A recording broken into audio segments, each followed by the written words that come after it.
Hello and welcome to the CDO magazine interview series. I am Denise Collison with SHI International, and we are partnering with CDO magazine, MIT, CDO IQ, and the International Society of Chief Data Officers in a series of interviews. And today I have the pleasure of talking with Kathryn Darnall Helms, who is the Chief Data Officer of the state of Oregon. Welcome, Kathryn. Yeah, thank you so much. I'm excited to chat with you about data. You use the terminology data informed, and I have been asking questions on this and hearing people's reactions to this.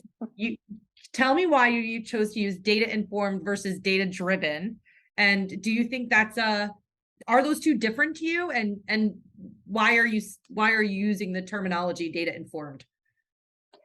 As we've had more of these conversations about data-driven versus informed within the state, we've really made the shift to data informed, Yeah. specifically because we want data to be a piece of the puzzle, but it's not the end all be all, right? So a dashboard does not necessarily immediately drive a decision. It does not say this is 100% the investment we should make, or this is absolutely the choice that we should make. It needs to be incorporated with additional skill sets. I think it's also a nod to the ways in which data and information are created, right? So we tend to be very quantitatively focused on the numbers and the statistics, but there's an entire wealth of qualitative information too, right? What are our clients telling us when they engage with our services? What kind of information are we collecting in surveys? Are we getting feedback? Are our frontline workers getting feedback that's talking about the material experience that someone has engaging in a program? Or are we understanding the ways that community might describe or talk about themselves? So we've tried to shift to data informed as much as possible, because I think it points to the fact that data is a piece, but it's not necessarily the only driving factor in how we make decisions. And we may also need to be cognizant of other types of data that come into our sphere of knowledge when it does come to make time to make that decision. It's a really thoughtful approach. I really appreciate that. I think there is a temptation to just let the data do the talking and almost completely forget about that human element of Mhm. what's behind the data. What does it mean? I loved your point that you made about the language that people are using, and are we incorporating that in the way you're interpreting data? I think it's just so meaningful. But I think if we're not thinking about whether you use the terminology, and I happen to prefer it, data informed or not, if we're not thinking about that human element, the data could steer us very, very wrong. And Mhm. yeah, so I think that's great. Um, let's talk about data sharing. One of the greatest challenges in government specifically, and I've interviewed some folks in the federal government as well as on the state and local level. It seems like it's a very common challenge, is navigating data sharing. So how is Oregon currently facilitating data sharing? As I mentioned, we do have a few integrated data initiatives that have already tackled some level of data sharing, but what we're keeping an eye on for the future is building an actual enterprise MOU process for data sharing. So Mhm. specifically, making the process of negotiating data sharing between agencies more effective and easier through standardized language and kind of a Yeah. templated process for requesting data. Right now, we, have each agency might have their own specific request process. They might have their own prioritization and negotiation process. And that means that negotiating data sharing could be as quick and easy as a couple weeks. It could be up to a year as agencies go back and forth and negotiate contract terms or Right. governance approaches. So the idea is to build that standardized framework. We do also have some investment in our geospatial data governance. So specifically, we're building some data sharing infrastructure to help support the sharing of secure geospatial data. We have an Oregon spatial data library where we publish authoritative geospatial, what we call framework data. So core data layers that are really Mhm. used by many agencies to make decisions. And one of the needs that's been identified is being able to share more secure data layers between just public bodies for decision making. So we're in the process right now of developing that data sharing model and governance structure, as well as the platform to help enable it. So we're trying to tackle both kind of the logistical, Yeah. legal, negotiating, procurement, contracting component of data sharing, as well as providing some infrastructure to help agencies share data more effectively.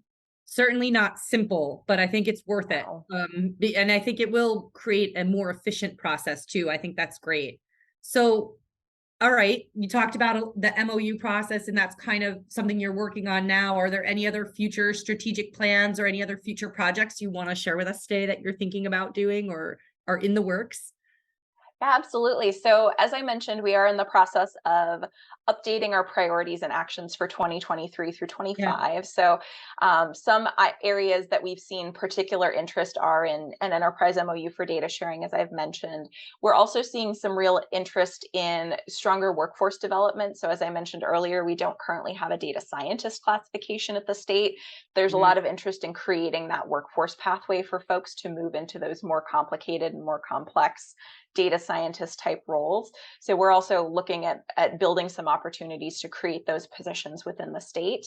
And then we're hoping to also leverage some of our data literacy efforts. So looking at the framework that we're planning to release in June of next year and seeing are there key recommendations or core data literacy training that would be important for all state agencies or a specific subset of users that we can really focus on and identify as a priority population for us. So those are some of our core areas. And then we're always really interested in expanding our work in data equity. So as I mentioned, we've got our new equity role coming on. We're hoping to build some data equity guidelines for state agencies. We have a lot of agencies that are very interested in undertaking data equity efforts. How do we identify systemic bias within our data systems?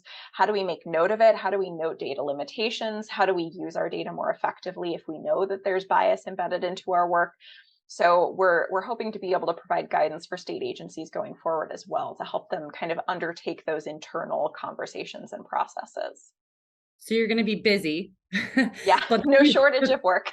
no shortage of work, but the Yeah. future is very bright for the folks that happen to live in Oregon and care about this. I mean, that's what I'm hearing. And for the employees too. I mean, it's a really positive, exciting, hopeful future.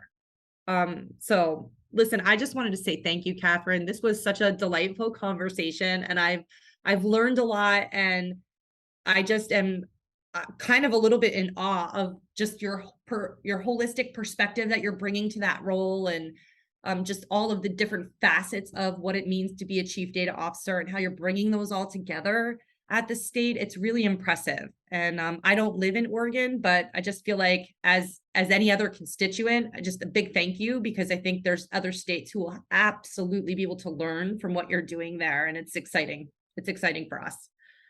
Well, thank you so much. And I will say we've been really lucky in Oregon in that our state agencies are invested. So I think every chief data officer knows you really aren't successful without the investment of your partners, your business Right. partners or your agency partners. And I've been really lucky to have strong engagement from state agencies and a lot of motivation to help us do the best that we can with our data. So I've been really lucky as well with strong partnership. And you're always welcome to come visit Oregon. Yeah, well, I love it there. I love it there. So you don't have to ask me twice. I will let you know when I'm in town. Thank you again. And for everyone out there, please visit cdomagazine.tech for additional interviews.